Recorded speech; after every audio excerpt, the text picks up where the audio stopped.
We didn't even know we were going to Iwo Jima till just a few days before we landed. We were kind of told that it'd be a small operation, probably 2 or 3 days. And then we got off the island on the 26th day. Our particular job was to take the first airfield and then move on to the second airport. All right, well, take us back now. That ship is pulling up to shore, and they lower the doors, and you guys go running out.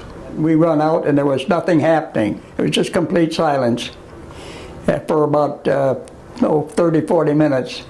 And then when they had the whole beach lined up with guys, then they cut loose on us from all angles. I didn't think we were going to ever make it because the barrage was so heavy.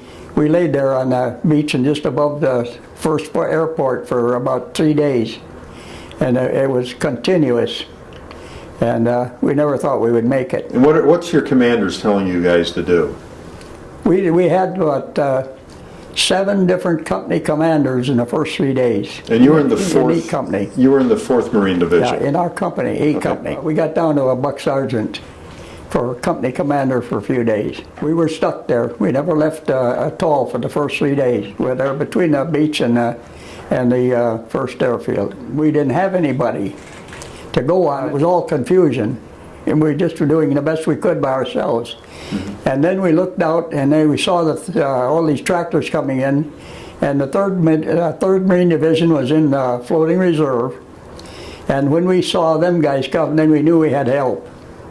And to this day, I will say that the 3rd Marine Division is the one that saved all us guys in the 4th and 5th at that time, because we never would have made it off of that island by ourselves, I don't think. We only lost 6,821 guys on that island, and 17,000 wounded. After you guys were able to move on, tell me what you guys were trying to accomplish.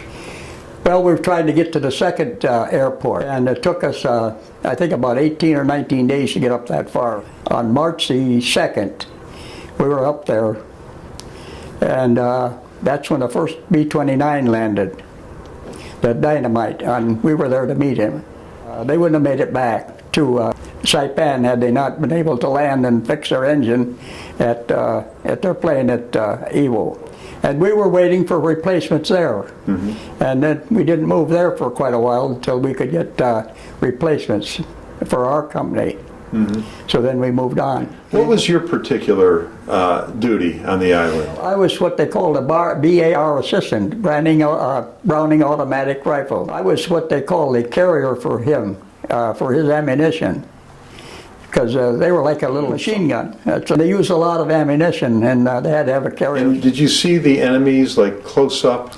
I never saw about 2 or 3 Japanese all the time I was on the island alive. They were all in their caves, and we never saw them. The most I ever seen was at night. Mm-hmm. On March the 8th.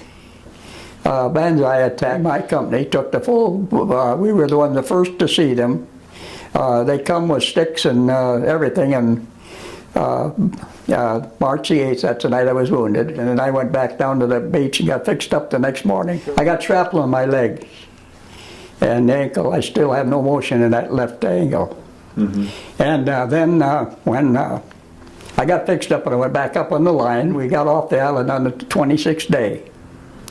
Our company, we were one of the first companies to get off.